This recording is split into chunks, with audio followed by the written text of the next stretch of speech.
Hello everyone, this is the 5th Ethical Revelation Fellowship. I'm Reverend Dr. Roger Paul. And tonight we're going to study paper 51, the planetary atoms. And that begins on page 580.1.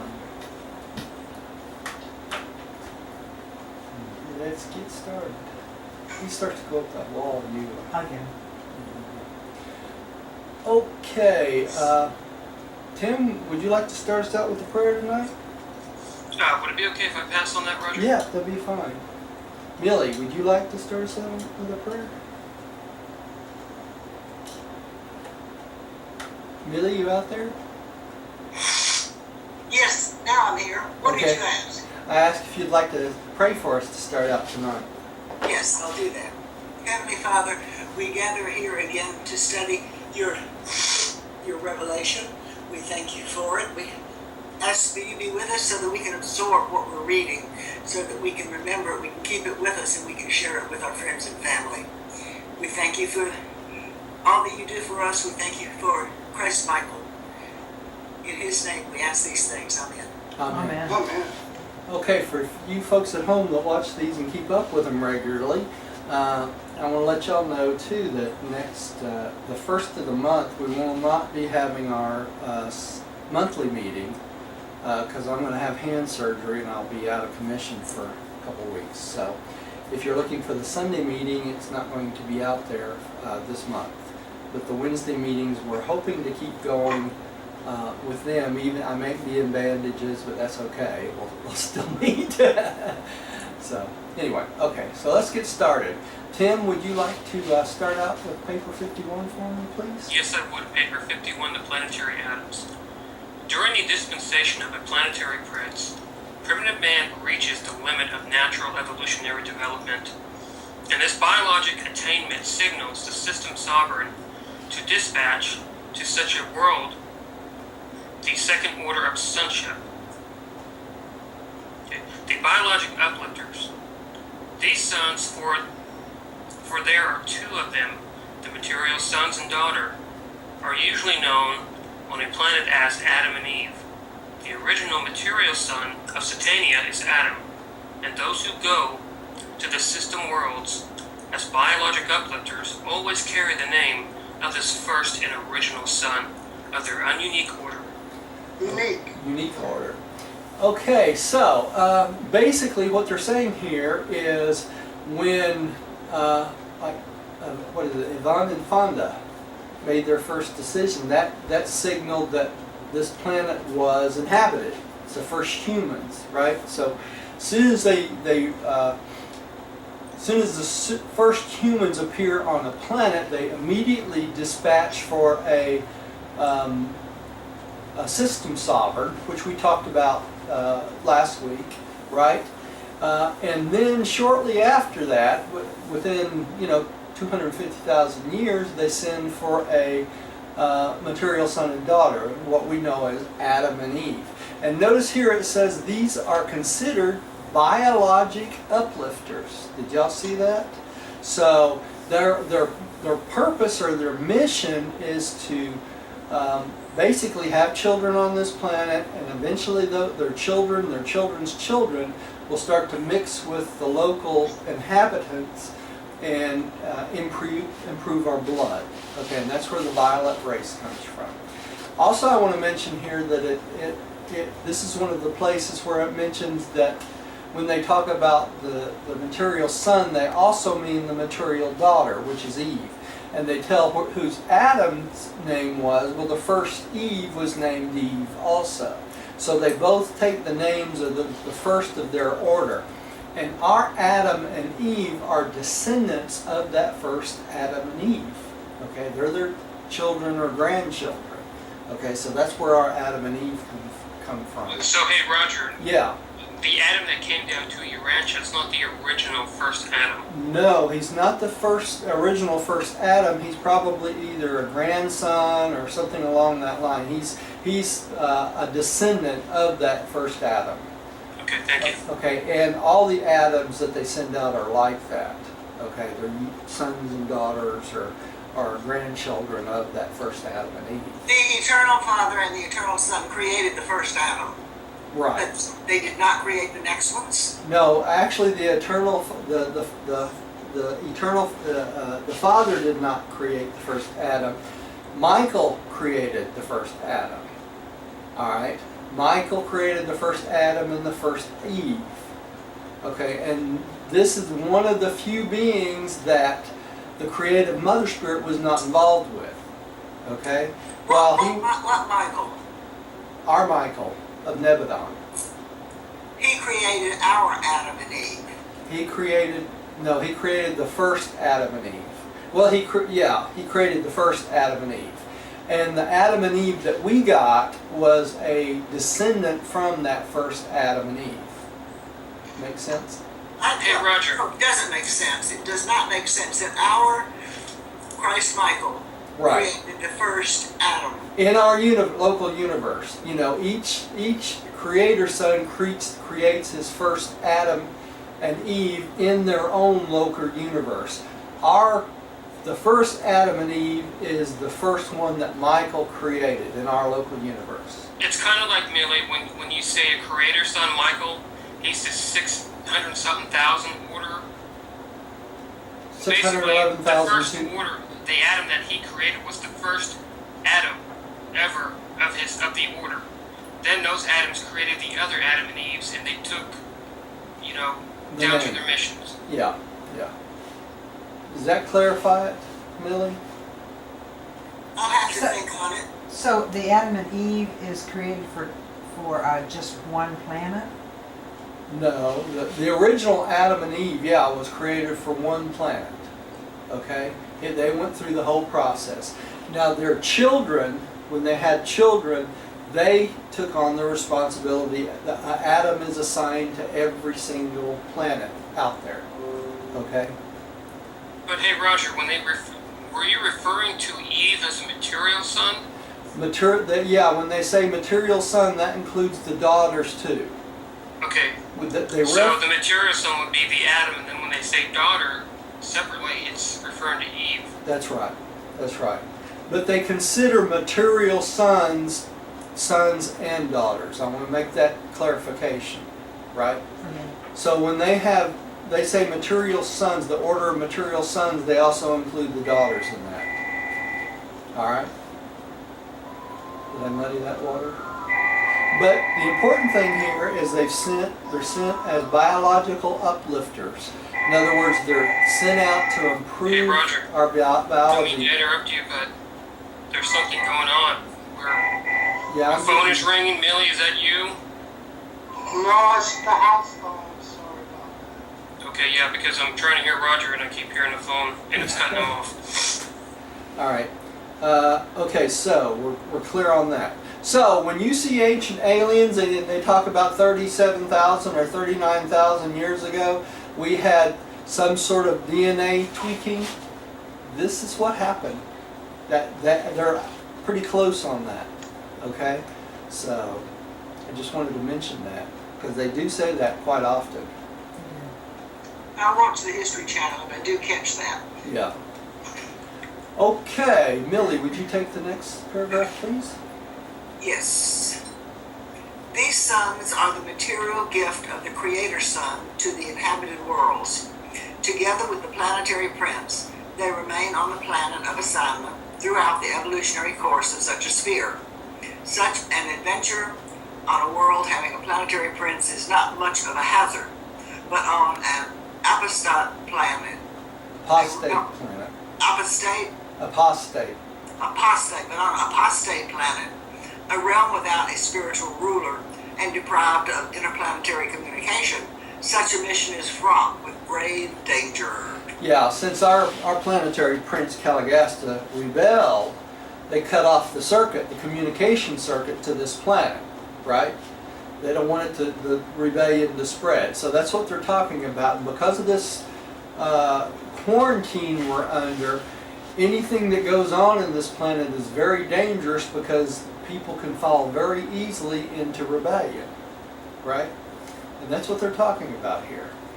And of course they knew this. Yeah, they knew this. They were warned against this before they came, right?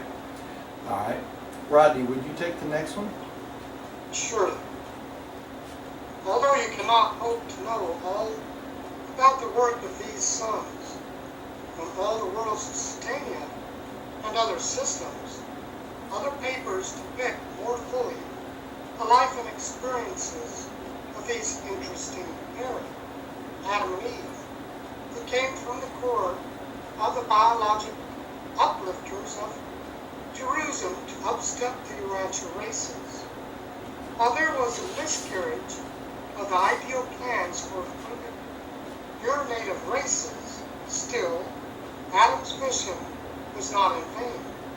Urantia has profited immeasurably from the gift of Adam and Eve, and among their fellows, and in the councils on high, their work is not reckoned as a total loss. So enough of Adam's blood got disseminated that it did help us out, right? Some. Not to the extent that it was supposed to, but it did help us out, right? I think also that just this presence not being here is what's really That's handicapped us more than totally anything. handicapped us Yeah. because the presence of Adam and Eve meant we have a direct descendant and the divine plan manifested in our That's right. in our planet. Yeah. You know, so. Yeah, if everything would have gone as planned, we would have had a planetary prince that stayed on this planet forever, Mhm. right? We'd also have an Adam and Eve that would stay on this planet well past when we reach light and life. So we would have a permanent installation of a celestial type being on this planet. And we suffer because we do not have that, right? And but they did say here that the biological uplifters, you know, they came from Jerusalem, our system capital, but some of the plasm of Adam and Eve did get into our blood. So that's a good thing. If we had these things that we don't have, would we be able to see them? We would be able to see them, yes. And the nice part about that, Millie, is even though we cannot see the planetary prince, they could see them. They can see all lower orders of celestial beings. So they would be able to interpret anything he has for us to hear themselves, right? So they would be literally our contact for all celestial information, you know, and we don't have that, you know. We would have an Adam and Eve that live on this planet, and we could see them. We could see them, and they would live indefinitely, right? Yeah. Hey, Roger, Yeah. did they give you any idea as to how much time it takes for Planet 2 settle in life and life? Do No, they know how much time it takes, or? Yeah, they know how much time it takes, but it varies from planet to planet, Tim. So they don't try to give us much of an idea. But on a non-rebellion planet, it goes much, much quicker, right? So they give an example in here because we're in rebellion. It might take us 1,000,000 years to advance on this planet compared to 100,000 years on a planet that did not have rebellion, right? So that's quite a bit of difference. It is. So when they talk about dispensations, those are pretty much the stages that the planet will go through and eventually will reach light and life. That's right. That's Okay, right. thank you. All right. You're up, you're up. 1. Origin and nature of the material sons of God. The material or sex sons and daughters are the offspring of the Creator Son. The universe Mother Spirit does not participate in the production of these beings, who are destined to function as physical uplifters on the evolutionary worlds. You know, it mentions here these are sex beings, right? These are reproducing beings. So they, like us, they have children and children's children and that sort of thing. And that's how they do their job, right? So this is part of the regular functioning of the universe. Okay, and this shows us a chart that you've seen before, but I wanted to bring it up again because you can see the order of the other 4 sons of God, right? The Melchizedeks, the Lenondex, the Verandadex, and the life carriers. And these are all sons of God also. Now, another picture here, and this is the material son and daughter, right? And Michael creates this pair, and then the Adam and Eve, their children, these are the ones that go out to all the rest of the planets.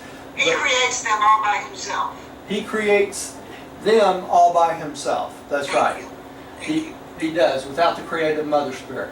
But all the rest of these, Millie, are created by the union of the material son and daughter. So all Adam and Eve came from the very first couple. Okay?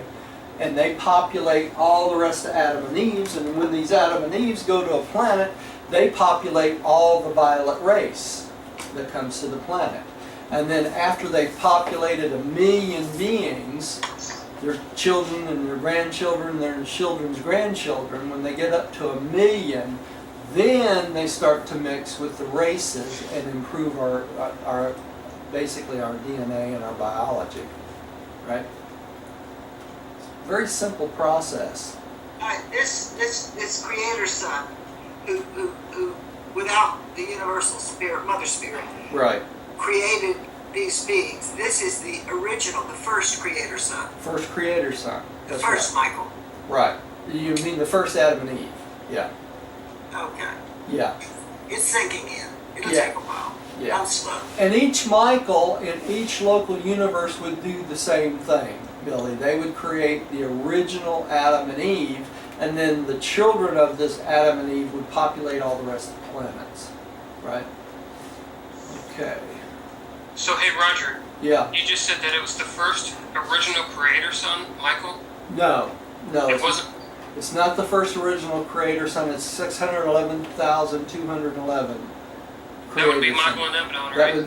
That would be Michael of Nebadon.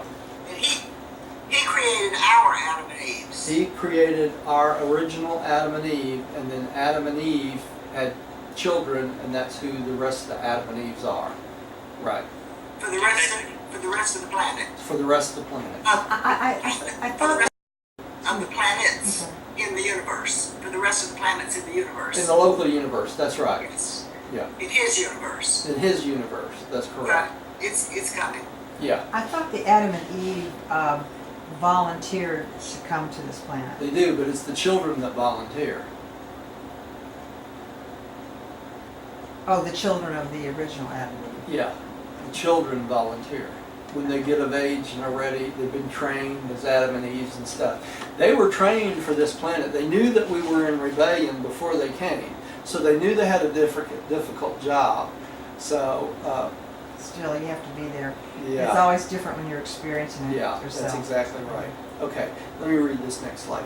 The material order of sonship is not uniform throughout the local universe. The Creator Son produces only one pair of each of these beings in each local system.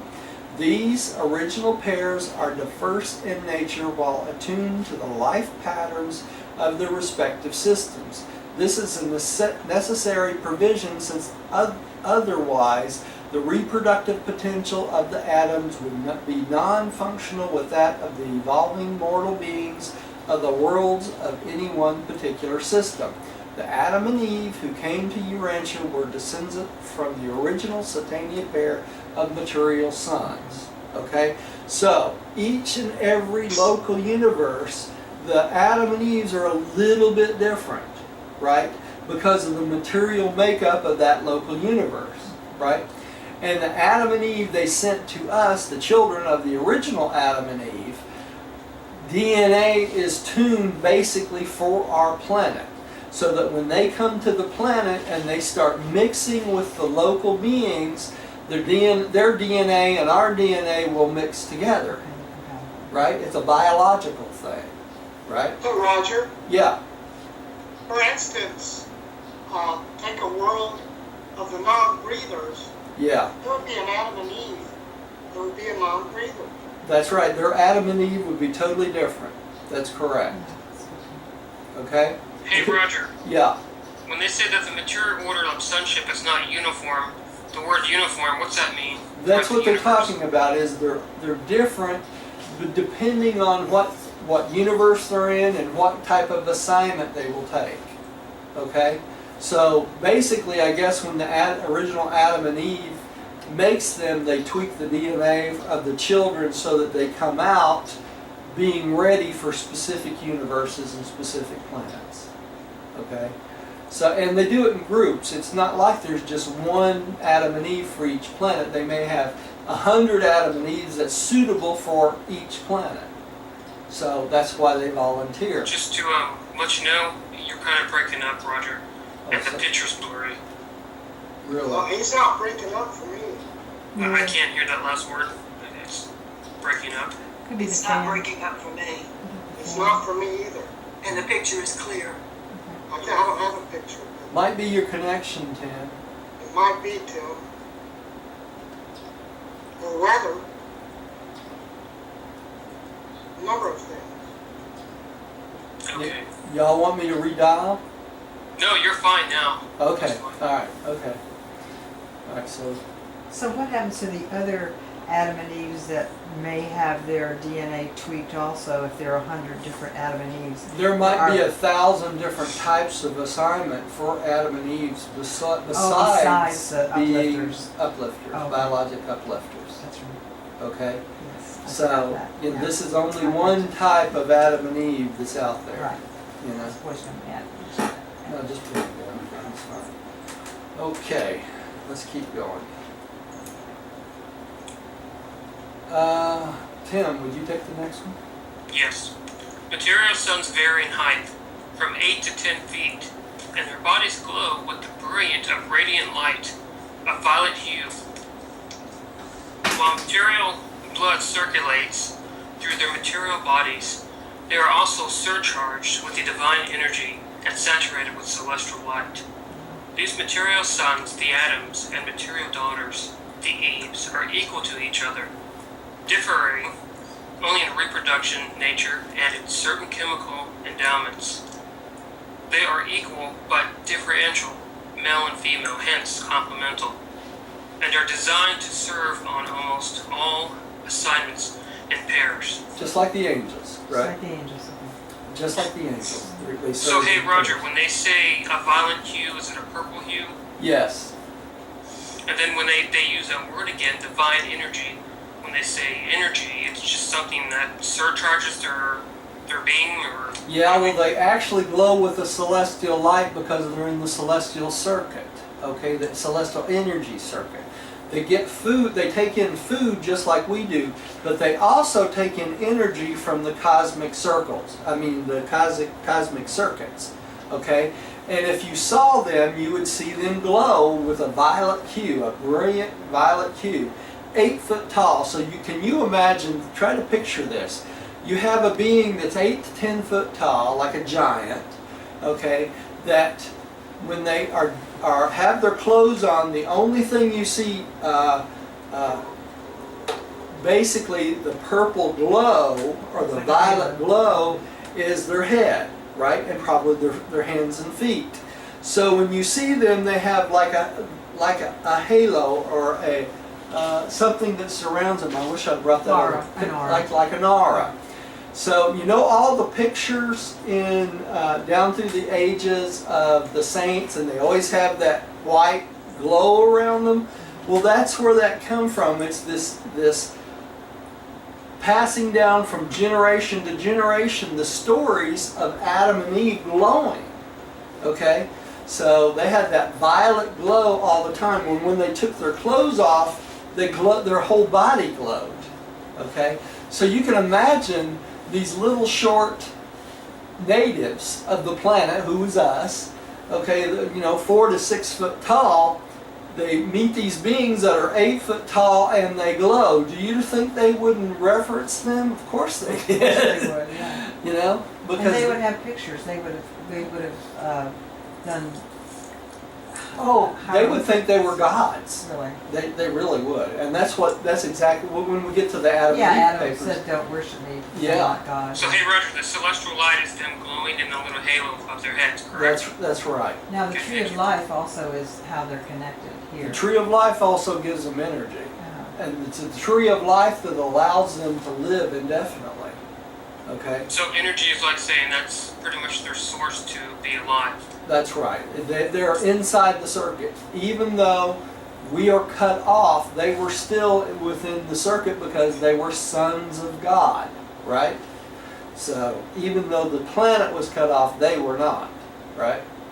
All right. It's important to understand this. It is. Okay, who's up next? Millie, I think you're up next. The material sons enjoy a dual nutrition.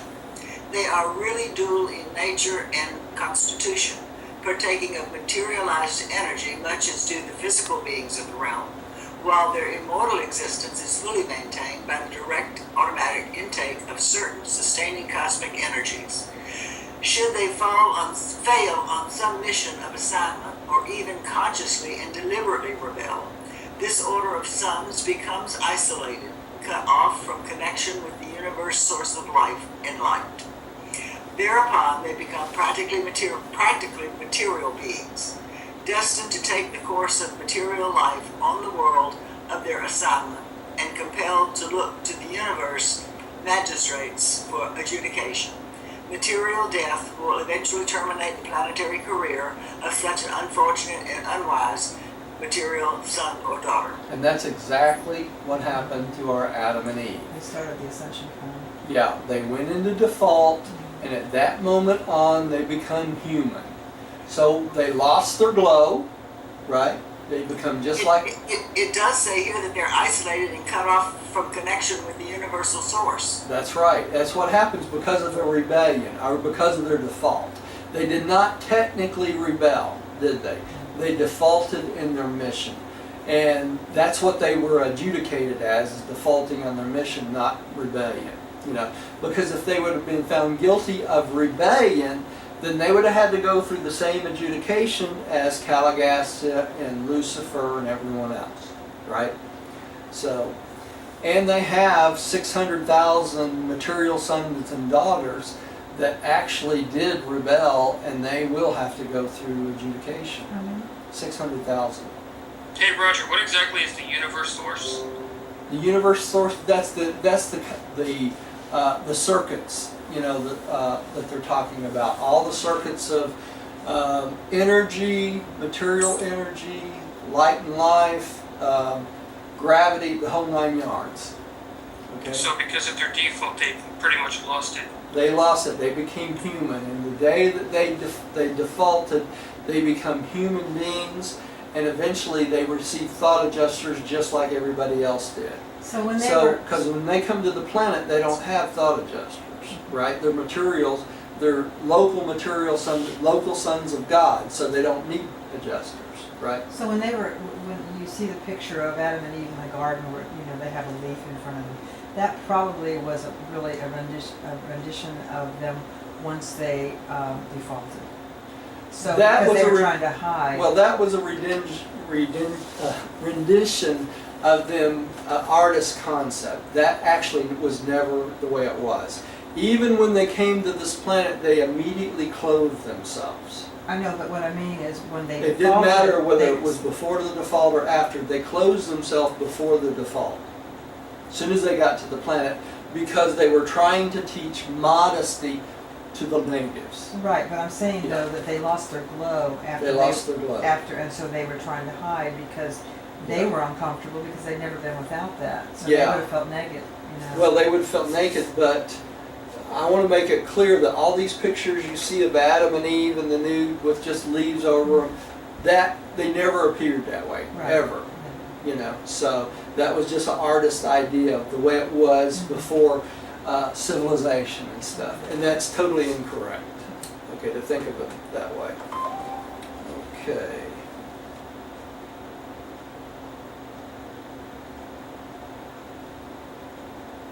That's odd. You sent me a message and asked me to give him a call at my leisure. Okay. Sorry, y'all. Was that the new guy? No, I think this is the minister that, yeah, it is.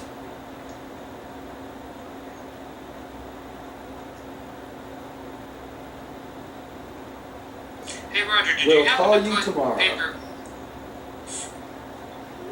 paper 50 on the MP3 yet on your website? I don't think I saw it on there. No, I haven't gotten that far yet, Tim. I was going to try to work on that this weekend if I can get it done before I have to go in. That's Okay, the great. that 53 is the Lucifer rebellion. So No, I was just asking if you put paper 50 on your website. You said no. paper 50, yeah, I was out there. Oh, it's on there. Okay, thank you. Yeah, paper 50 is on there. Actually, 51 and 52 is out there too. I hadn't got to 53 yet. So the videos and the slide, not the videos, the slides and the paper is out there for 52. 51 and 52, I'm sorry. Okay, let's keep going here. Who's that? I am. Oh, Rodney? Rodney, would you take the next one? An original or directly created Adam and Eve are immortal by inherent endowment, just as are all other orders of local universe sonship, but a diminution No, of immortality listen. potential characterizes their sons and daughters.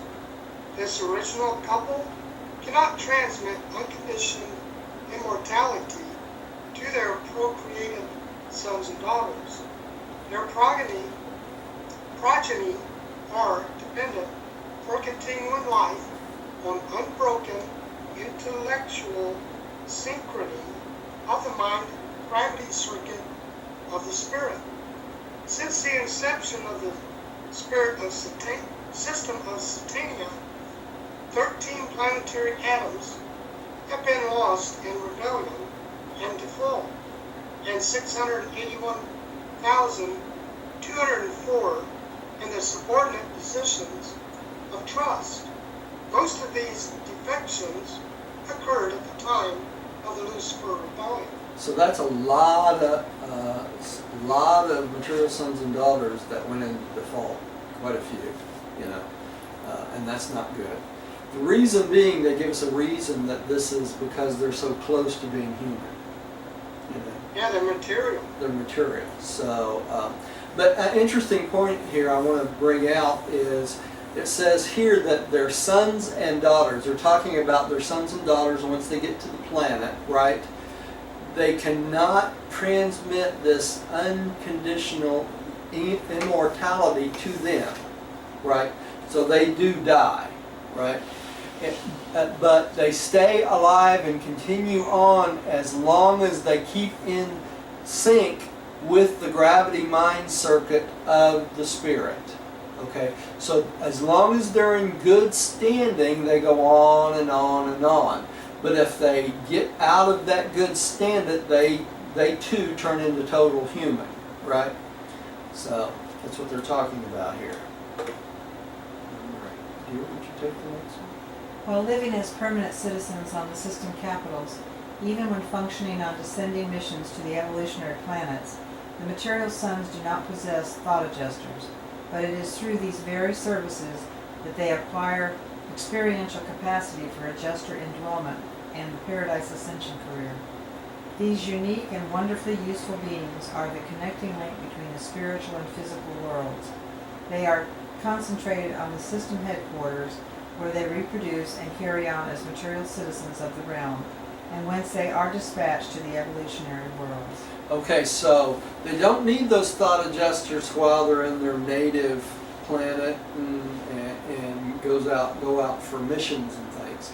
But when they default, they have to have thought adjusters because they're going into the experiential realm, and when they go into the experiential realm, then they have to have thought adjusters, right? Because of why? They start their ascension plan, right?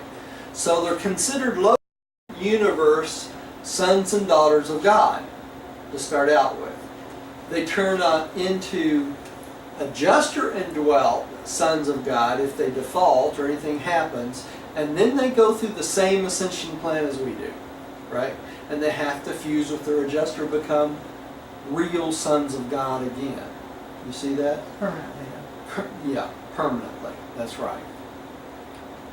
So Okay. they're very highly tested. Very highly tested. Yeah. Unlike the other created sons of planetary service, the material order of sonship is not by nature invisible to material creatures like the inhabitants of Urantia. These sons of God can be seen, understood, and can in turn actually mingle with the creatures of time and could even procreate with them, though this role of biologic upliftment usually falls to the progeny of the planetary atoms. In other words, the children, right? This is where Adam and Eve defaulted. They mixed with the local beings, and so that created the fault in their system, in our planet, right? And hey, Roger, when they defaulted, that's when they were given adjusters. That's when they were, yeah. So when they first came to this Urantia, they didn't have adjusters. They didn't have adjusters, yeah. They weren't required. Because they weren't on an experiential pathway at that point. They were considered descending sons of God. They didn't become ascending sons of God until they defaulted, right? Okay. Tim, would you take the next one? On Jerusalem, the loyal children of any Adam and Eve are immortal, but the offspring of a material son and daughter procreate subsequent to their arrival on an evolutionary planet, are not thus immune to natural death. There occurs a change in the life-transmitting mechanism when these sons are rematerialized for reproductive function on an evolutionary world. The life carriers designedly deprive the planetary Adams and Eves of the power of begetting undying sons and daughters. If they do not default, Adam and Eve on a planetary mission can live on indefinitely, but within certain limits, their children experience decreasing longevity with each succeeding generation. So, as each son and daughter has children, their lifespan gets shorter and shorter and shorter. Now, I want to bring out a point here about the Bible. You know how in the Bible they talk about men and women living 900 years and 450 years, etc., etc. This is from the legends of this very thing. Adam and Eve's children's longevity getting shorter and shorter and shorter. That's where that comes from. Okay? Just to let y'all know, so if you ever wondered about that. Okay. Millie, would you take the next one? Yes. Number 2, transit of the planetary atoms. Upon receipt of the news that another inhabited world has attained the height of physical evolution, the system sovereign convenes the core of material sons and daughters on the system capital. And following the discussion of the needs of such an evolutionary world, 2 of the voluntary group, and Adam and Eve, of the senior core of material sons, are selected to undertake the adventure, to submit to the deep sleep preparatory to being seraphimed and transported from their home of associated service to the new realm of new opportunity and new dangers. Okay, so think about this. The seraphim cannot transport material sons and daughters. Why is that? Because their physical body would disintegrate in the transport. Okay? So they have to be dematerialized, okay, on the system headquarters on Jerusalem. Okay? So before they're rematerialized on this planet, the life carriers make a change in them and then rematerialize them. And this change is what? This change is so that they cannot have sons and daughters that will live indefinitely. You got it? Mm-hmm. All right. Roger, it almost sounds like death. For us on Earth, we have to be dematerialized Yeah. through death. Yeah, we do it through death. They do it by volunteering, right? Well, I understand this. Yeah. It sounds like the same procedure. I mean, It's probably close to that, Rodney, with the difference being that they probably go into this chamber and they're put to sleep, Yes. like an operation. And then when they wake up, it's been 3 days. Well, it's actually longer than that because it takes 3 days to dematerialize them.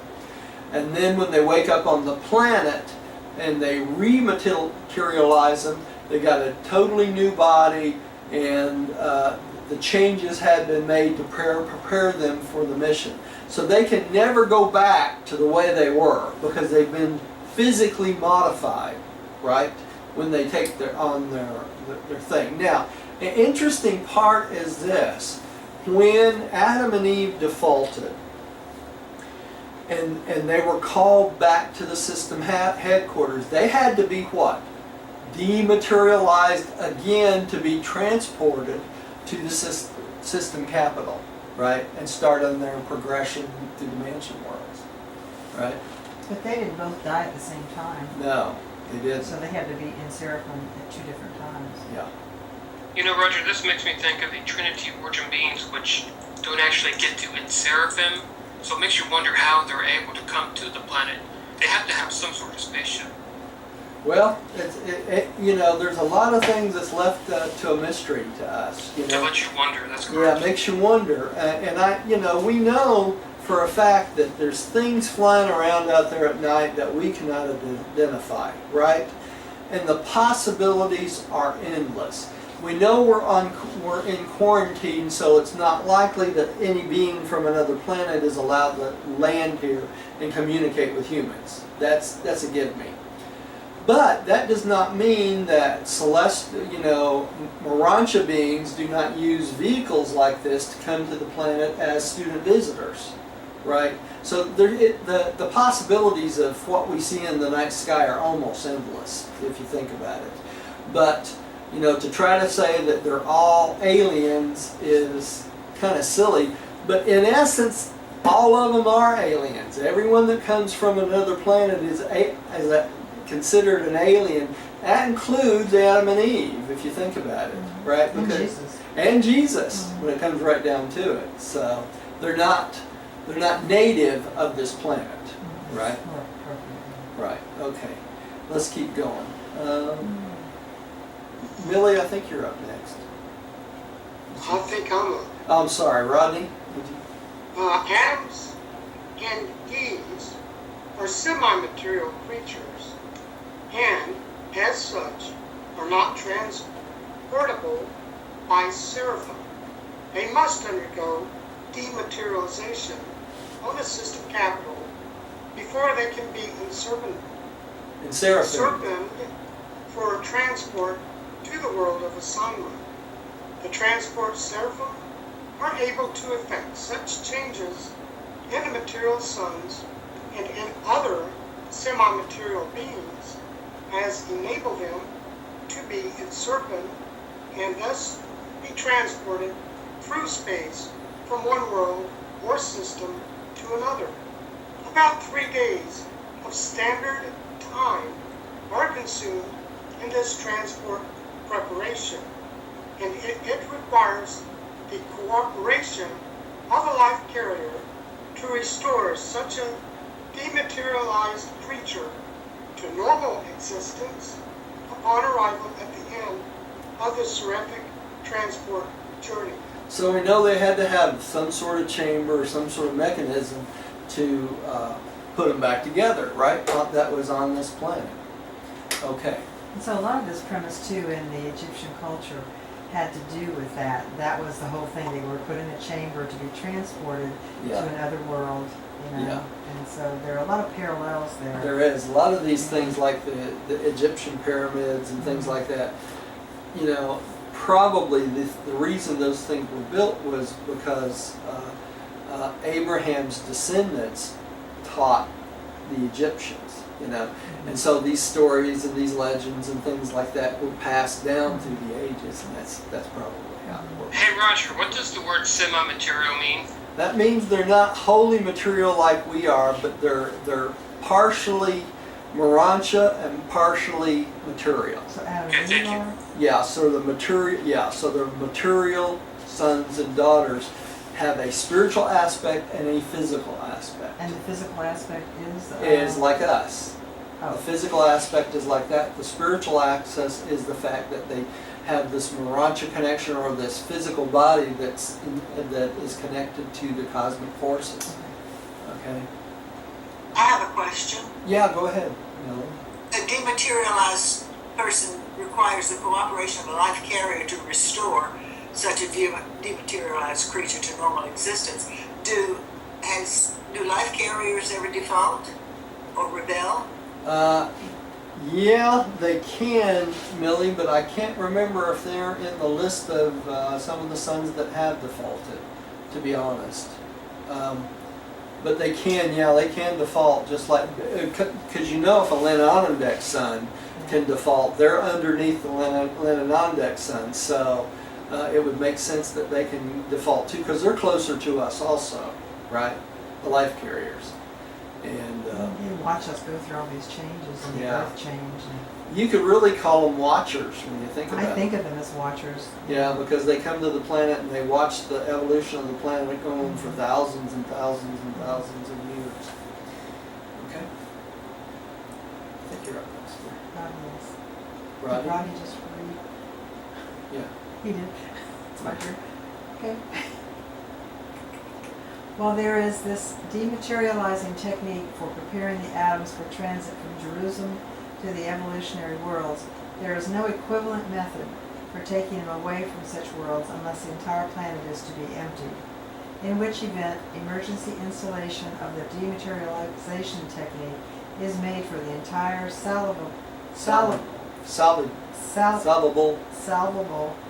population.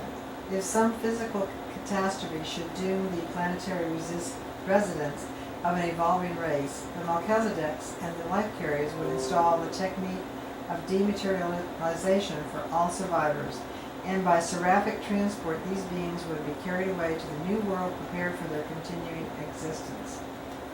Jupiter. The evolution of a human race, once initiated on a world of space, must proceed quite independently of the physical survival of that planet, but during the evolutionary ages it is not otherwise intended that a planetary Adam or Eve shall leave their chosen world. Okay, highlight this paragraph if you got your book. It's highlighted. Let me tell you why. This is one of the few references that ever mentions emptying an entire planet. Okay? This is the technique they use in case of a catastrophe in the planet. So if we were to accidentally blow ourselves to smithereens, right? This is what they would do to empty every salvageable being off the planet and put us on another planet, and we would continue on just like we were on this planet. Now the caveat of that is this. If you're in the middle of this catastrophe and they're dematerializing beings and you're not found salvable, then your life ends at that moment. You cease to exist. Okay? And this is one of the few references I've found in the Urantia book to anything along this line. Okay? So, if anyone ever asks you what happens in case a terrible catastrophe should happen to the planet and the planet gets blown up, this is what happens. The Melchizedeks and life carriers immediately set into motion this dematerialization and rematerialization, and it happens instantly. Okay? There are no surprises to the beings of the Well, celestial. if we're all blown up, what do they have left to work with? What makes us who we are. And that would be what? That would be our soul, our thought adjuster. There it goes. You're going to have to... Let me shut that real quick. That would be our souls, our thought adjuster. Let me get down. Get down. Sorry, y'all. We have a window open here. Let me. In my way. Is your kitty trying to escape? They're Yeah, he trying just to he just put a screen in this window for the first time. I was trying to get some fresh air in this room. and but I Georgia couldn't. just popped it out. So Yeah, he just popped it out. he stretched. Sorry, y'all. Sorry. I lost a new one that way. I put him in a room by himself till I could get him to the vet. Yeah. And have him spayed and whatnot, neutered, and chops and all that. And when I went the next morning to find him, the water was there, the litter box, but he wasn't there.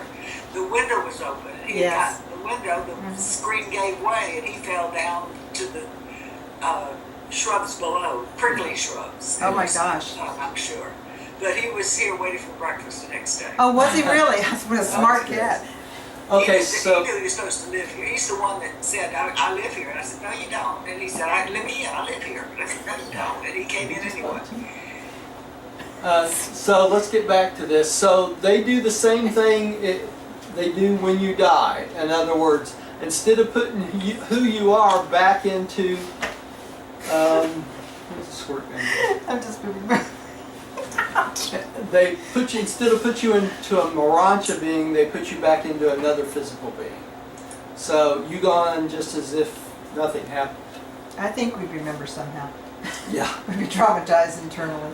They put you in a physical being so you can continue your physical life That's right. Yeah. as it was before the planet blew up. That's right. Just like it was before the planet blew up, and I don't even know that you would have any memory of the planet blowing up. Because they don't tell us these things. Do you think that this may have happened to certain civilizations when there were earthquakes or floods or something like that a whole civilization could have taken? It's That's possible. possible. It's That's a very good point, possible, yeah. Millie. They have this in place for a reason, right? So apparently there are catastrophes that can happen to a planet, but once a planet starts life and they got human beings on it, that planet must continue on, even if they have to move you to another planet and let it start over on another planet. On the History Channel, they frequently talk about civilizations that just disappeared. Yeah. Right, most of them sank into the ocean. Yeah, most of them did. But I think this paragraph is very interesting. Okay. Well, it gives you a sense of comfort too, because To if know there was a that- nuclear war, I mean, it would happen so Yeah. quickly, and we would, and what do they call when you go up? What is it called? Vaporize? No, that's okay. I can't remember the word I'm thinking now. I'd rather they didn't put me back in another body to go on. I could just go on to the mansion world. When are my need to- feelings any either? Yeah. Yeah. Let's get this show on the road. Really. Yeah. Okay. The next one. Upon arrival at the planetary destination, the material son and daughter are rematerialized under the direction of the life carriers. This entire process takes 10 to 28 days of Urantia time. So from the time they leave to the time they rematerialize, it's anywhere from 10 to 28 days. The unconsciousness of the seraphic slumber continues throughout this entire period of reconstruction. When the reassembly of the physical organism is complete, these material sons and daughters stand in their new homes and on their new worlds to all intents and purposes just as they were before submitting to the dematerializing process on Jerusalem. So they wake up in their new home, right? Sounds like a rustic home. Yeah. With no So they're memory of talking about time. the Adam and Eve's pretty much losing consciousness, being dematerialized, and then waking up. Well, Yeah. we will too. We will too, but the point is they have no concept of lost time at all. It's like they go to sleep and it feels like to them they just wake up. That's kind of the way it is sometimes when you go to sleep at night. Yeah. You think about it, if you wake up during the night, it's miraculous that you can actually sleep. Yeah. But that's also a good reference too to death, how we lose consciousness and then we wake up on the mansion worlds. Yeah. it So is. there's really nothing worth fearing. No, there's not. Really, Jesus said it best when he told the apostles once. He says, I am totally convinced that there is nothing in this universe or any other universe that can do harm to me. And there really isn't if you think about it, because you can lose your body and you get a new one, right? So even if something kills you and you die, you wake up on the mansion world, you continue on, right? So there's really nothing of harm in the universe to you, when it comes right down to it. Even if you're violently killed, you still wake up on the mansion world. If nothing can harm you, it can harm your body. It can harm your body, but it can't harm who you are, right? Your soul. Yes, Right. got it. Tim, would you take the next one? Number 3, the endemic missions. On the inhabited worlds, the material sons and daughters construct their own garden homes, soon being assisted by their own children. Usually the site of the garden has been selected by the planetary prince and his corporeal staff, do much of the preliminary work and preparation with the help of many of the higher types of native races. Okay, so who did their preparation for our Adam and Eve? The loyal beings of the Calagasta 100 that stayed loyal, Van, and his group. They are the ones that built the garden. Way before they got there. Way before they got there, right? All right. Millie, would you take the next one? These gardens of Eden are so named in honor of Edentia, the constellation capital, and because they are patterned after the botanic grandeur of the headquarters world of the Most High Fathers, period. Such garden homes are usually located in a secluded section and in a near tropic zone. They are wonderful creations on an average world. You can judge nothing of these beautiful centers of culture by the fragmentary accounts of the aborted development of such an undertaking under Racha. And if you go to maps, you will see possible sites that I've put on our website of speculated areas of where the garden was. Okay, and they're under maps on our main website. So, all right.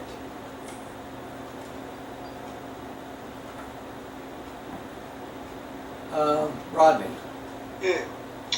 The planetary Adam and Eve are, in potential, the full gift of physical grace to the mortal races.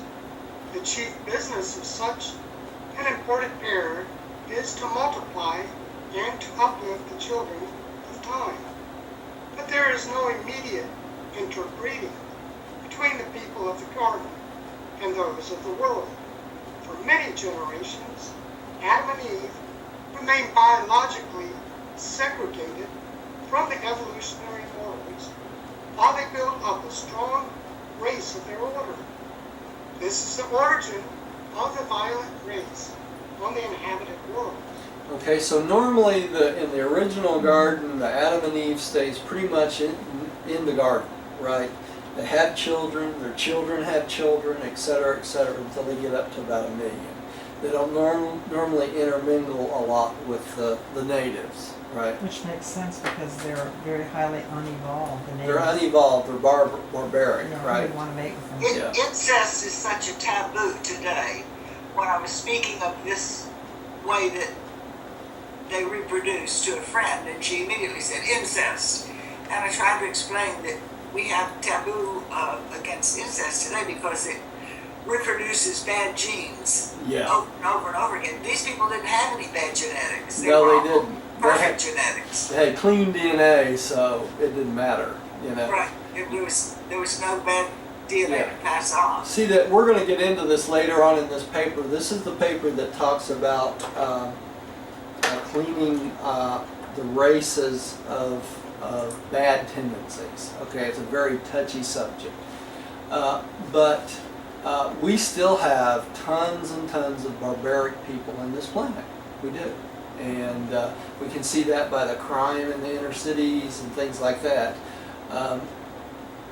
So we have never, because Calagasta failed, we never cleansed the DNA of bad tendency back during Calagasta's time, and that's when it should have been done. So now we're kind of stuck with it. And it's going to slow our progress to light and life. That's just all there is to it, civilization. Okay, who's up next? Rodney? Rodney Mark. You just read, right, Rodney? I did. Okay. The plans for race upstepping are prepared by the planetary prince and his staff and are executed by Adam and Eve. And this was where your material son and his companion were placed at great disadvantage when they arrived on Urantia. Caligastia offered crafty and effective opposition to the Adamic mission, and notwithstanding that the Melchizedek receivers of Urantia had duly warned both Adam and Eve concerning the planetary dangers inherent in the presence of the rebellious planetary prince, the arch-rebel, by a wily stratagem, outmaneuvered the Adenic pair and entrapped them into a violation of the covenant of their trusteeship as the visible rulers of your world. The traitorous planetary prince did succeed. Traitorous. Huh? Traitorous. What did I say? Traitors. I'm sorry. Traitorous planetary prince did succeed in compromising your Adam and Eve, but he failed in his effort to involve them in the Lucifer rebellion, which was good. Yeah, that was good. Mhm. Even though he messed up their mission, they did default, but they did not follow him into rebellion, right? And that was his intention. And that was his intention. It really was. Okay. But the interesting thing is the Melchizedeks warned them of this very thing before they did that, and the angel of the garden, I want to say Melonia. It's something like that. Yeah, something like that. The angel of the garden warned both of them right before they did it too. So, they went in there with full knowledge of that they They messed must up. have really thought they were right. you Yeah. know. Yeah. The fifth order of Selenium. angels, the planetary helpers, are attached to the Adamic mission, always accompanying the planetary Adam on their world adventure.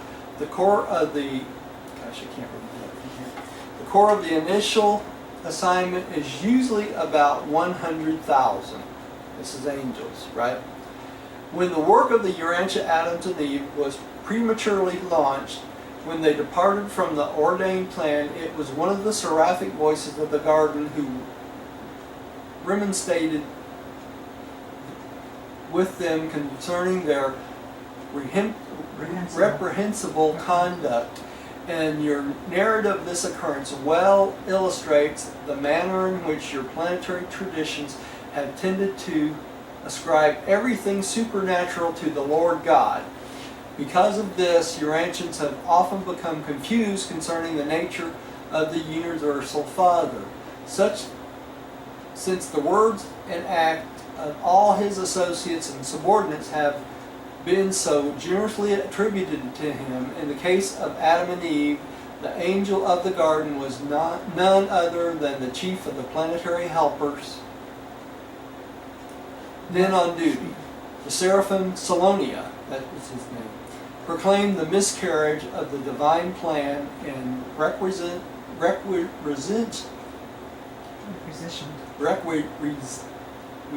say it again, dear. Requisitioned. The return of the Melchizedek receivers to Urantia. So, when Caligastia took over, and he went in default, the Melchizedek's receivers took back over, right? When Adam and Eve arrived, the Melchizedek receivers were allowed to leave, right? Because the new head of the planet was whom? Adam and Eve, right? So soon as they defaulted, they were required to return again, right? And that's a group of 12 Melchizedeks. Okay? I think what's the only thing comforting in this is that that they defaulted with the divine plan. The divine plan is so comforting and so reassuring that that we have a divine plan for this, for not only our Earth, Yeah. but I mean for the universe and the universes and If you the think super about universes and the whole the divine plan is for everybody. it is for everyone. It's to uplift everyone. It's to make us physically better, spiritually better, Right. better with each other. So And that's why God sent the material sons and daughters, right? And so it's a pity that it went so awry on this planet, you know. And we're still paying the price of it going awry, you know. Tim, would you take the next one? The secondary midway creatures are indigenous to the Adamic missions. As with the corporeal staff of the Planetary Prince, the descendants of the material sons and daughters are of two orders: their physical children and the secondary order of midway creatures. These material but ordinarily invisible planetary ministers contribute much to the advancement of civilization and even to the subjection of insubordinate minorities who may seek to subvert social development and spiritual progress. Okay, so the secondary midwares, these are also the children of Adam and Eve, That's true. right? That's right. Okay, so I think it was every third child that Eve had was a secondary midware, okay, an invisible being, right? The primary midwares were from the Caligastan 100. Remember that? We haven't studied that, it's ahead of us, but that's where they're from.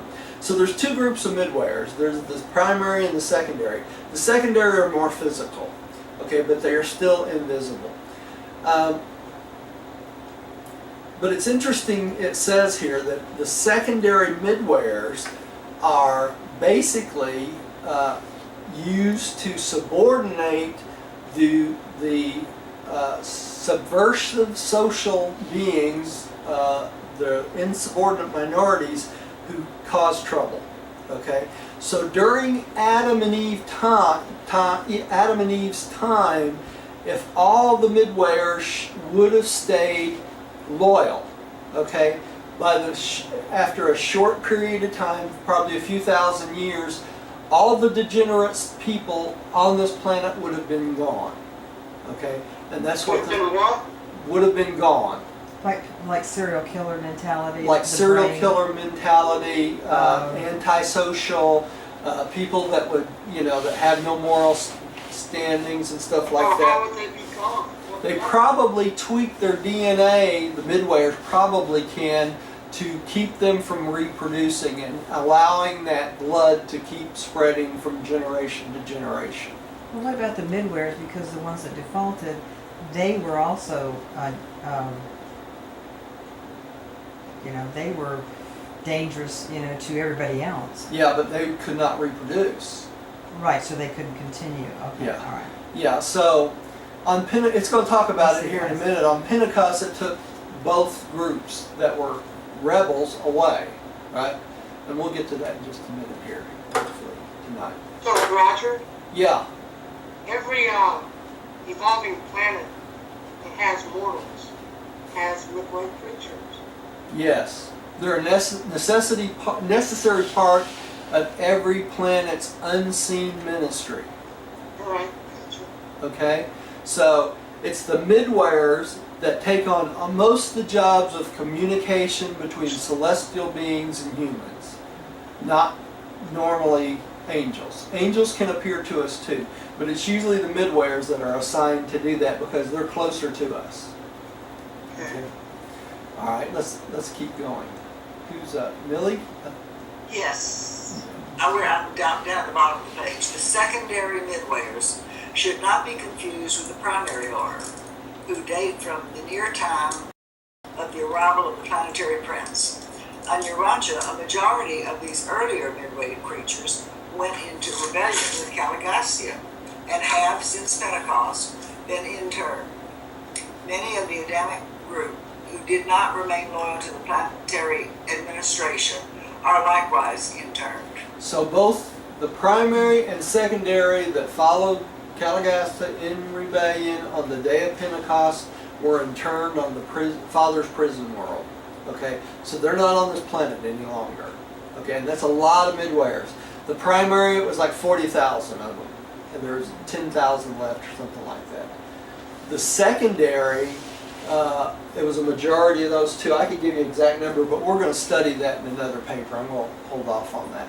But the majority of the primary midwayers did rebel, okay? And a good portion of the secondary midwayers did rebel. So on the day of Pentecost, they joined together as one group. So, and here it is. Rodney.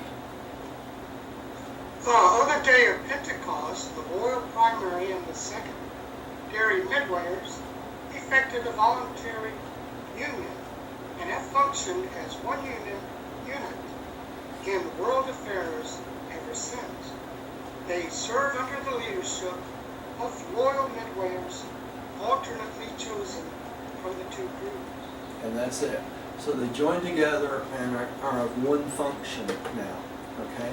Your world has been visited by 4 orders of sonship: Caligastia, the planetary prince; Adam and Eve, of the material sons of God; Macaventa, Melchizedek, the sage of Salem, in the days of Abraham; and Christ Michael, who came as the paradise bestowal son.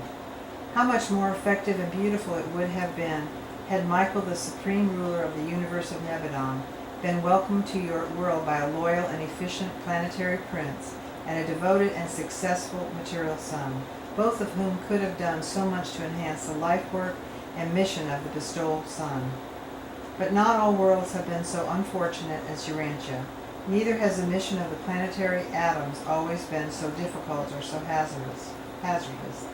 When they are successful, they contribute to the development of a great people, continuing as the visible heads of planetary affairs, even far into the age when such a world is settled in light and life. And that's what we would have had, a permanent Right. physical son on this planet. And Jesus would not have been crucified. Jesus would not have been Had to crucified. go through that because the No. whole mentality would have been different. Yeah. 4. The 6 evolutionary races. The race of dominance during the early ages of the inhabited worlds is the red man, who ordinarily is the first to attain human levels of development. But while the red man is the senior race of the planets, the succeeding colored peoples begin to make their appearances very early in the age of mortal emergence. So it's the red man that shows up first, right? We got a little picture of the red man. They look mostly almost like Eskimos, you know, and probably the Eskimo people are the closest to the original red man, too. Okay? Tim, would you take the next one?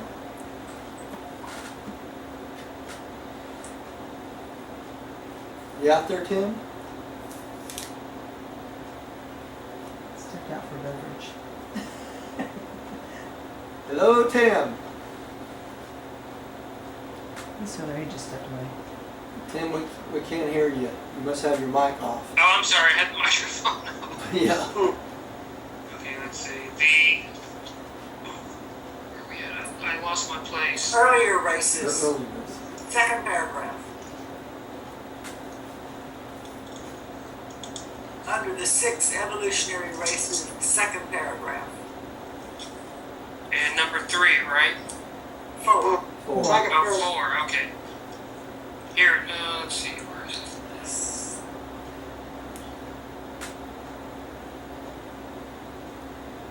Should say that. I'll just read it off the thing. It says the early races up somewhat superior to the later, the red man, stands far above the indigo black race. The life carriers impart the full bestowal of the living energies to the initial or red race, and each succeeding evolutionary manifestation of a distinct group of mortals represent variation at the expense of the original endowment. Even mortal stature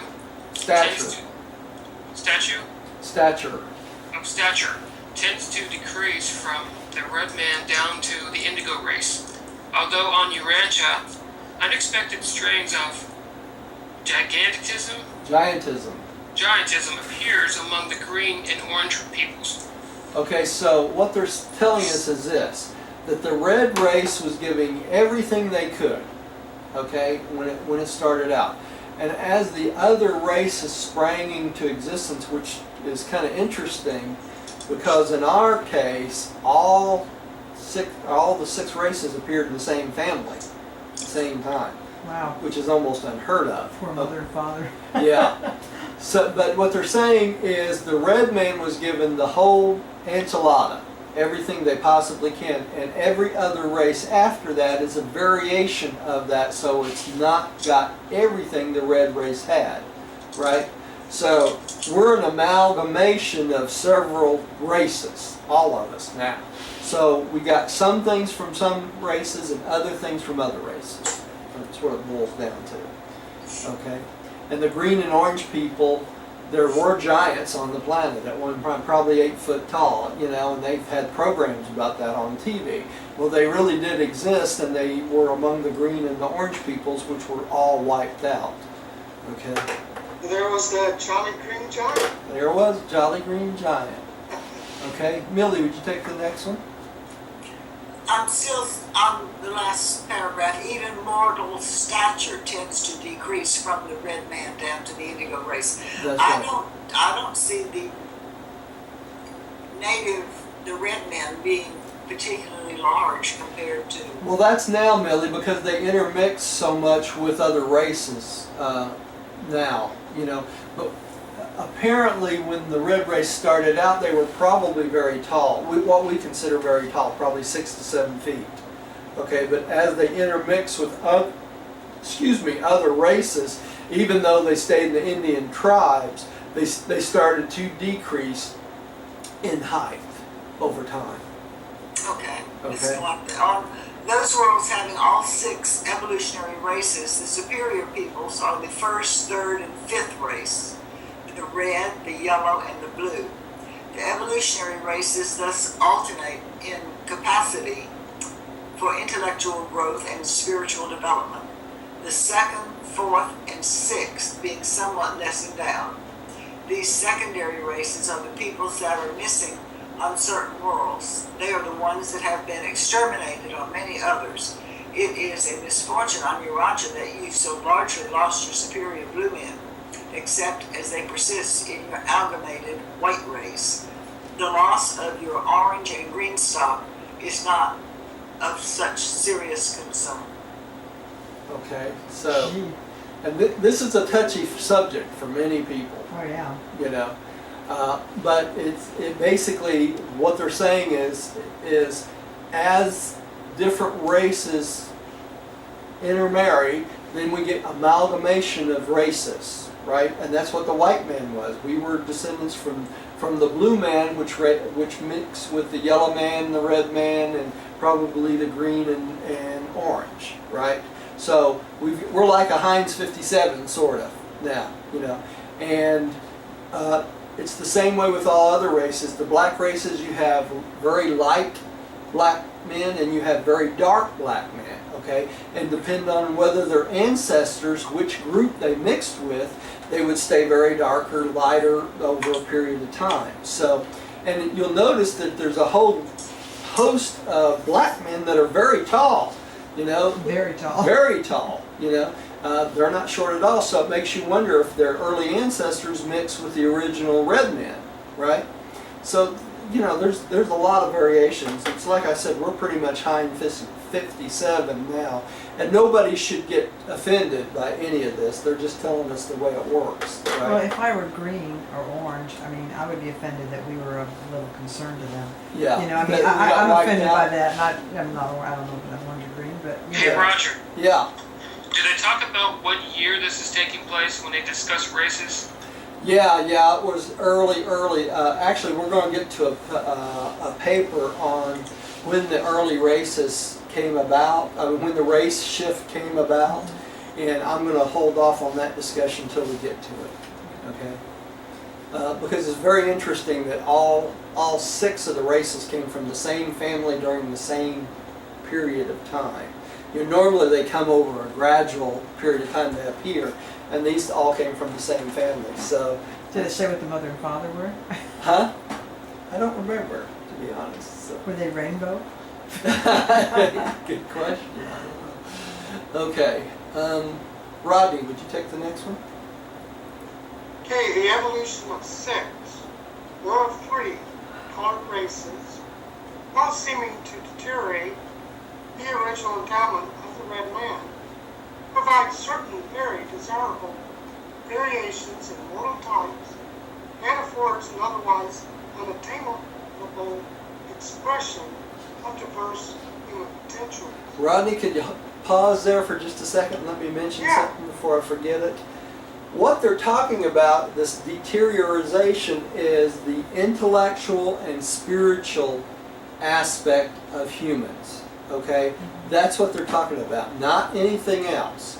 So the red men were very spiritually oriented and very intellectually oriented. That's what they're talking about. I wanted to clear that up before we move on, before people think that, oh, the red men were superior in every way. It wasn't the case. Okay, all right, let's keep going, Rodney. All right. These modifications are beneficial to the progress of mankind as a whole, provided they are subsequently upstepped by the imported gamut or a violent race.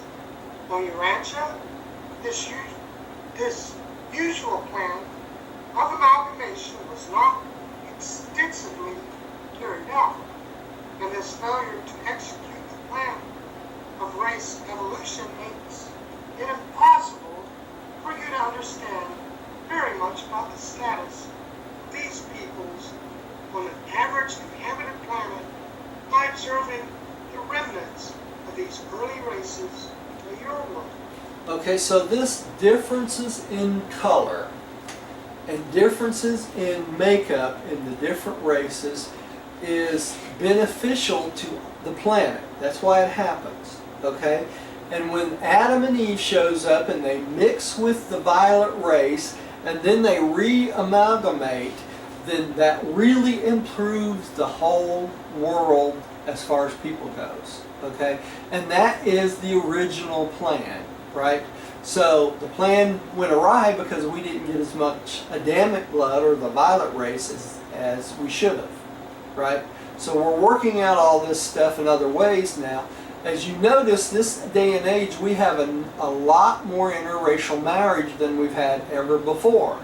And this is a natural order of things, and it's bound to happen. Eventually, all the races will amalgamate into one race again. Okay? I just think it's because we're global now, but probably it's been happening all along, really. Yeah. We just weren't aware of it. That's right. It's in the plan of God, as Yeah. they say, right? Sweetie? In the early days of racial development, there is a slight tendency for the red, the yellow, and the blue men to interbreed. There is a similar tendency for the orange, green, and indigo races to intermingle. Okay. And this is on all planets. It's this way. Okay, the more backward humans are usually employed as laborers by the more progressive races. This accounts for the origin of slavery on the planets during the early days. The orange men are usually subdued by the red and reduced to status of servants, sometimes exterminated. The yellow and red men often fraternize, but not always. The yellow race usually enslaves the green, while the blue man subdues the indigo. These races of primitive men think no more of utilizing the services of their backward fellows in compulsory labor than Urantians would of buying and selling horses and cattle. Yeah. So I guess slavery happens on every planet, right? It normally disappears during the period of the planetary prince, right? But we have slavery even today. We do. We have cultures that make women slaves and young girls slaves and don't think nothing about it and think it's okay, and it's not. And it's with all races too, because they usually. Yeah, it is. All races do this. Tim, would you take the next one? On most normal worlds, involuntary servitude does not survive the dispensation of the planetary prince. Although mental defectives and social delinquencies are often still compelled to perform involuntary labor. But on all normal spheres, this sort of primitive slavery is abolished soon after the arrival of the imported, violent or Adamic race. Now we have this same problem on this planet still today, don't we? We have mental defectives and social delinquents. Don't we? If we didn't, we wouldn't have the crime problem we got today, right? So this has still not been taken care of on this planet. All right. Hey, Roger, what does the word servitude mean? It's just another word for slavery. Okay, thank you. Yeah. Millie, would you take the next one?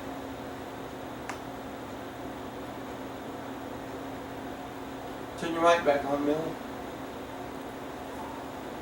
Okay, here we go again. Number 5, racial amalgamation. Wait a minute. What? You skipped a paragraph.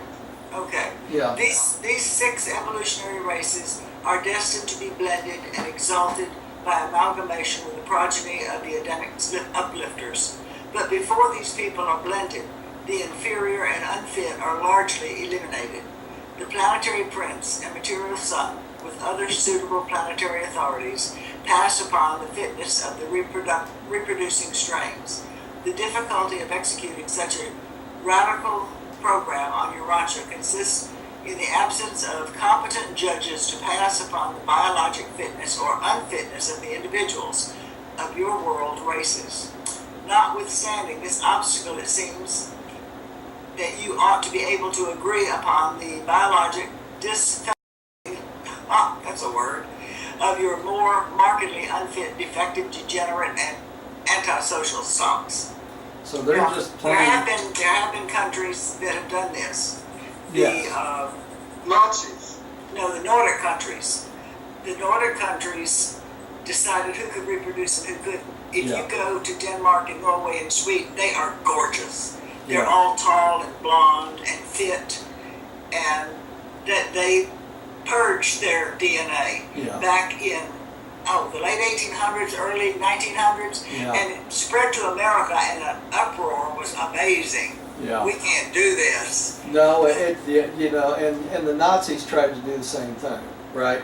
They went about it all wrong, right? They didn't do what the Nordic countries did. The Nordic countries didn't kill them off, No, which is yeah. what the Nazis were trying to do. What they're talking about. They just let them live but not reproduce. That's exactly which right. is what this book is about. Yeah, Just it's what they're prevent- talking about. It's talking Prevent about. those of weak mind or unfit bodies, prevent them from reproducing. Yeah. To keep it from going on and on and on and on, right? They're not talking about going out and killing anybody. Or, No, not at yeah. all. Just Yeah. prevent the unfit from reproducing so that you get more fit people. That's right. That's right. That's exactly what they're talking about here. And That, people that's miss not what it. Hitler was doing. Hitler was just trying to eliminate an entire race. Intelligent, Yeah. very intelligent. Yeah. Okay. Who's that? I think Is Rodney. Rodney. Number 5, racial amalgamation. Bestowal of the Adamic blood. When planetary Adam and Eve arrive on an inhabited world, they have been fully instructed by their superiors as to the best way to effect the improvement of the existing races of intelligent beings. The plan of procedure is not uniform. Much is left to the judgment of the ministering error, and mistakes are not infrequent, especially when disordered insurrectionary worlds has heredity. So there's no perfect way to do this, and they can make mistakes at doing it also, right? Let's go on, dude. Usually the violet peoples do not begin to amalgamate with the planetary natives until their own group numbers over 1 million. But in the meantime, the staff of the planetary prince proclaims that the children of the gods have come down, as it were, to be one with the races of men. And the people eagerly look forward to the day when announcement will be made that those who have qualified as belonging to the superior racial strains may proceed to the Garden of Eden and be there chosen by the sons and daughters of Adam as the evolutionary fathers and mothers of the new and blended order of mankind. So they made the best beings together, right? Try to improve the race. On normal worlds, the planetary Adam and Eve never mate with the evolutionary races. That's what happened on our world, right? This work of biologic betterment is a function of the Adamic progeny. But these Adamites do not go out among the races. The Prince of Staff brings to the Garden of Eden the superior men and women for voluntary mating with the Adamic offspring. And on most worlds it is considered the highest honor to be selected as a candidate for mating with the sons and daughters of the garden. So they compete to be able to do this. Okay, Tim, would you take the next one? For the first time, the racial wars and other tribal struggles are diminished, while the world races increasingly strive to qualify for recognition and admission to the garden. You can at best have but a very meager ideal of how this competitive struggle comes to occupy the center of all activities on a normal planet. This whole scheme of race improvement was early wrecked on Urantia. This makes a great movie, wouldn't it? Oh, no. Yeah. Really. I've always thought this would be, Yeah. Yes. Millie, would you take the next one? The violet race is a monogamous people, and every evolutionary man or woman uniting with the Adamic sons and daughters pledges not to take other mates and to instruct his or her children in single-mindedness. Mated. Single-matedness. The children of each of these unions are educated and trained in the schools of the Planetary Prince, and then are permitted to go forth to the race of their evolutionary parent, there to marry among the selected groups of superior mortals. Everybody knows what monogamous means, don't you? Right? Monogamous means one, just Married to one person, one couple together, right? They don't, as opposed to a bigamist. that's right. Is that monogamy? Yes. Yes. So monogamy means being married to one person. Yes, one person and one person, being mated with one person for life. Okay, thank you. One person only. Right? Rodney, would you take the next one? Okay. I like what the Boy Scouts talk about. I think when your children go out to look for a mate or think about mating, they should look for somebody who is physically fit, morally straight, and all the things that the Boy Scouts say that they I are. agree. All right. Rodney, would you take the next one? I agree there. Yeah. When this strain of the material sons is added to the evolving races of the worlds, a new and greater era of evolutionary progress is initiated. Following this procreative outpouring of imported ability and super evolutionary traits, there ensues a succession of rapid strides in civilization and racial development. In 100,000 years, more progress is made than in 1,000,000 years of former struggle. In your world, even in the face of the miscarriage of the ordained plans, great progress has been made since the gift to your peoples of the Adam's life capacity. So even though we had a miscarriage, we still got some of Adam's life plan, so it did improve us some, right? But while the pure line children of a planetary Garden of Eden can bestow themselves upon the superior members of the evolutionary races, and thereby upstep the biologic level of mankind, it would not prove beneficial for the higher strains of Urantia mortals to mate with the lower races. Such an unwise procedure would jeopardize all civilization on your world. Having failed to achieve race harmonization by the Adamic technique, you must now work out your planetary problem of race improvement by other and largely human methods of adaptation and control. So what does this teach us? This teaches us if you have children, try to get your children to mate with intelligent beings, beings that are around. Stay away from people that are degenerate. Stay away with people that are antisocial. The whole 9 yards. Keep away from the barbarianism. Keep them. Physically fit, mentally alert, morally straight. You got it. And the drug thing has really put has. No, it's just really perverted our society. It's what it's done. It has. You know. 6, the Edenic regime. On most of the inhabited worlds, the Gardens of Eden remain as superb cultural centers and continue to function as the social patterns of planetary conduct and usage age after age. Even in the early times when the violet peoples are relatively segregated, their schools receive suitable candidates from among the world races, while the industrial developments of the garden opens up new channels of commercial intercourse.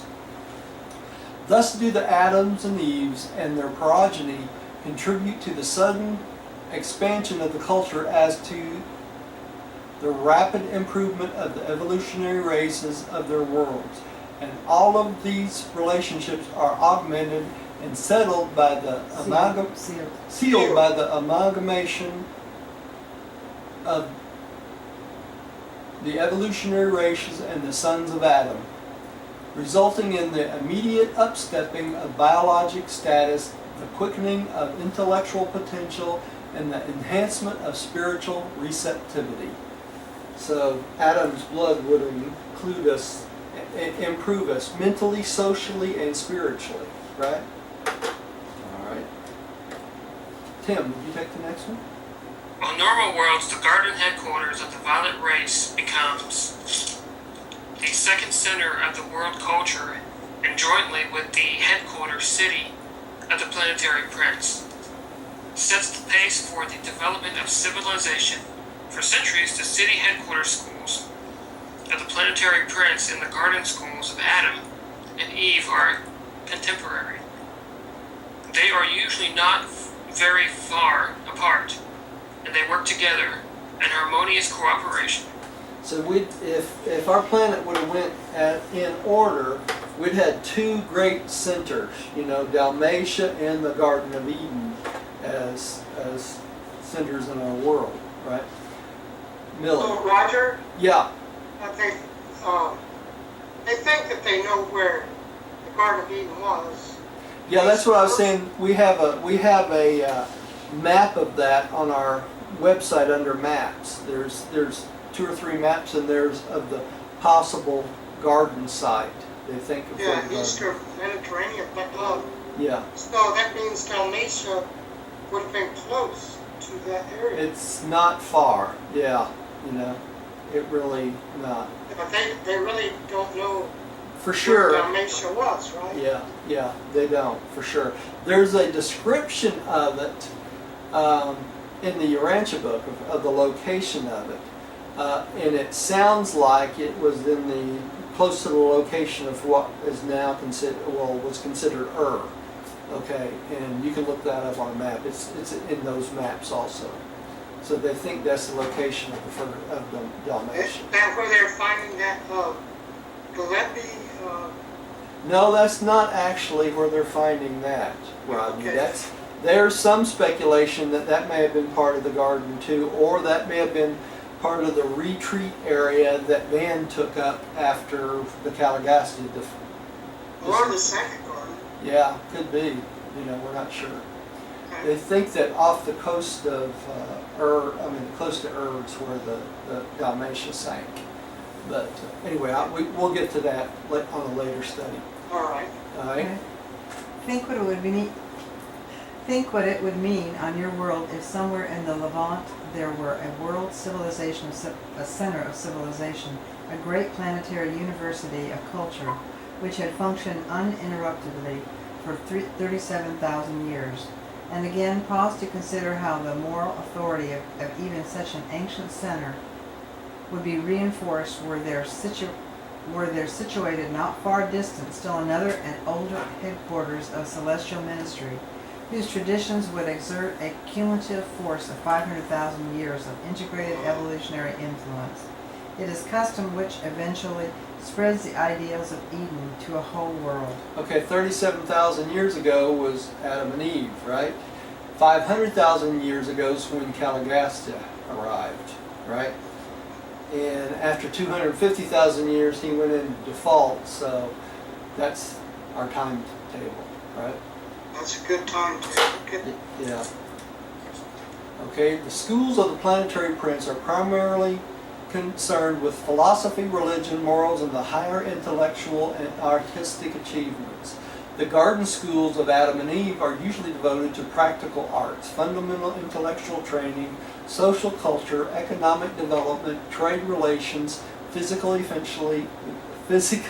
efficiency, and civil government. Eventually, these world centers amalgamate, but these actual affiliations sometimes does not occur until the times of the first magisterial son.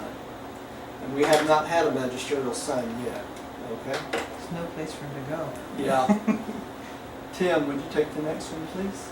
The continuing experience of the planetary Adam and Eve, together with the pre-line nucleus as a violent race, imparts that stability of growth to Edenic culture by virtue of which it comes to act upon the civilization of a world with the compelling force of tradition.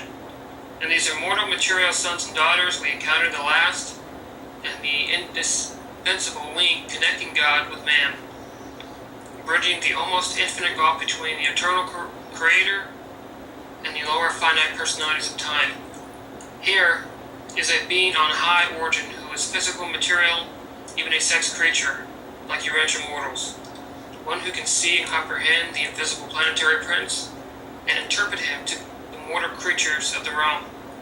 For the material sons and daughters are able to see all of the lower orders of spirit beings. They visualize the planetary prince and his entire staff, visible and invisible. You see the benefits of having an Adam and Eve, to do all these things for us? It's big. Aren't there some people though that do have that vision?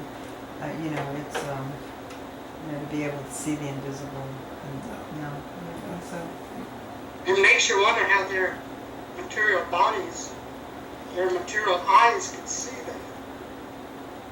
Well, we don't. I don't know of anybody actually that sees celestial beings. Well, there are people that do visionary art, Yeah, and they do. there's a lot of con artists out there too. I'm serious though. I mean, there are some really beautiful artists that do celestial paintings of angels that you just don't, and they're all different. Yeah. I think it comes from the human mind, though, really do. Millie, would you take the next one? Yes. With the passing of centuries, Millie, hold on a second, Millie. There is something I want to say before we move on to this paragraph. Do y'all see the plan of God reaching down to us from all this? In the material sons and daughters, Caligaston, or the planetary prince, the Adam and Eve, this is God reaching down successively to us to bring us to Him. Y'all see that? It's obvious His plan is to bring us closer to Him. That's what I wanted to say. Go ahead, Melly. With the passing of centuries through the amalgamation of their progeny with the races of men, the same material son and daughter become accepted, the common ancestors of mankind, the common parents of the now blended descendants of the evolutionary races. It is intended that mortals who start out from an inhabited world would have, from an inhabited world, have the experience of recognizing seven fathers. And this is the list of seven fathers in the Urantia book here. Rodney, would you read these? Yeah. Number one, the biologic father, the father in the flesh. Number two, the father of the realm, the planetary Adam. Number three, the father of the spheres, the system sovereign, whose manifolds. Number four, the most high father, the constellation father. No, that's not Lannis Forge. Oh, yes, it is. I'm sorry. I'm sorry, Rodney. I'm getting ahead of myself. Go ahead. All right. And the constellation fathers of the Veronida. They're the Veranda decks. That's right. Number five, the universe father, the creator's son, and supreme ruler of the local creations. Number six, the super fathers, the ancients of days, who govern the super universe.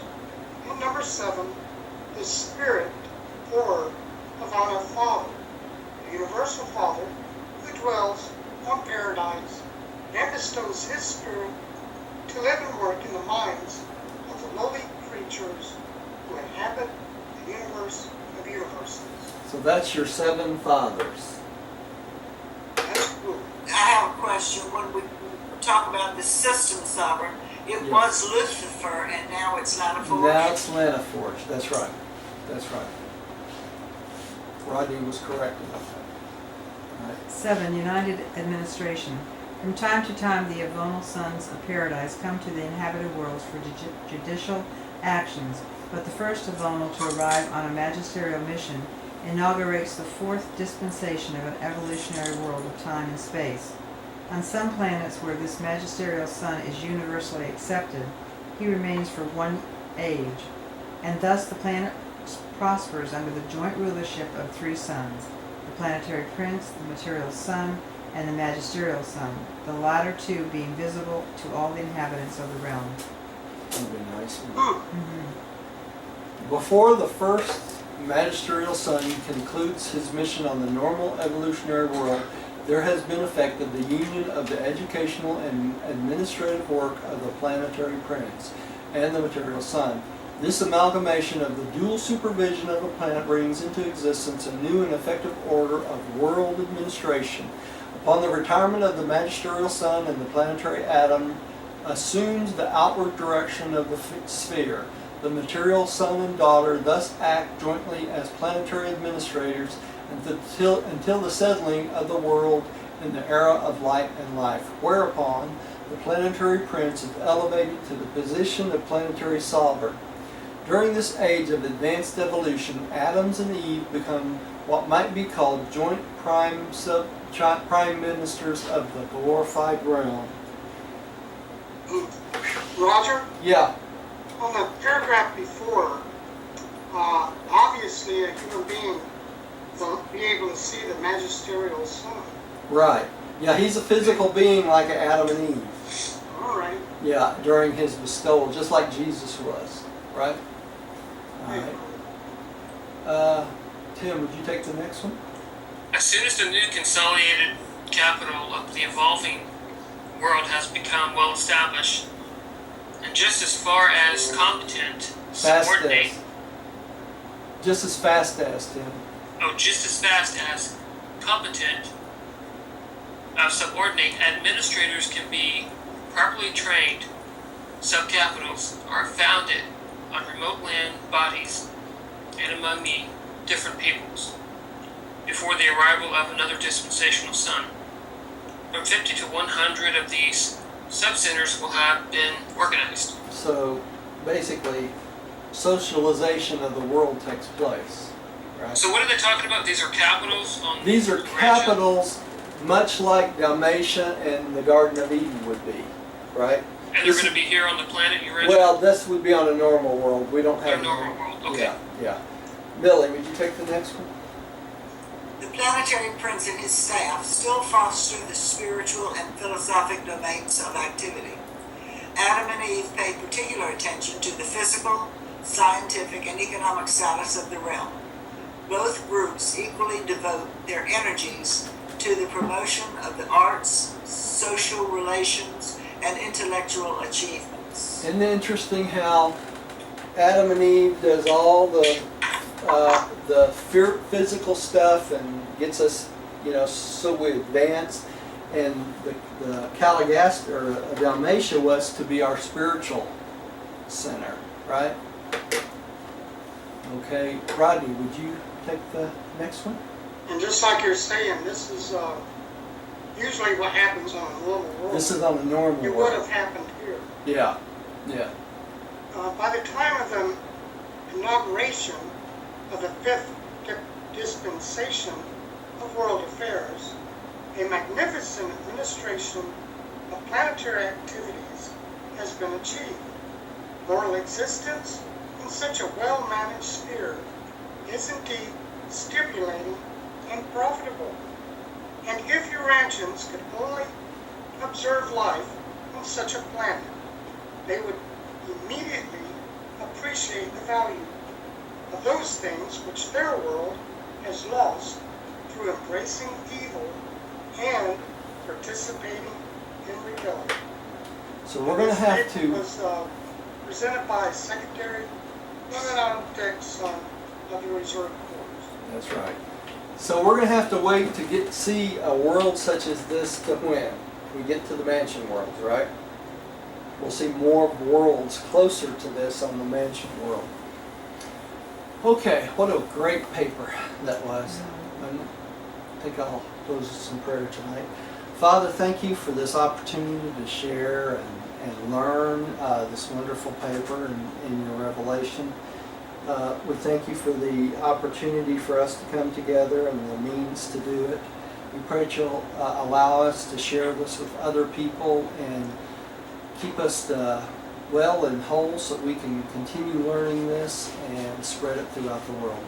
We thank you and we give you the praise in your Son, Michael, Jesus of Nazareth's name. Your will be done. Amen. Amen.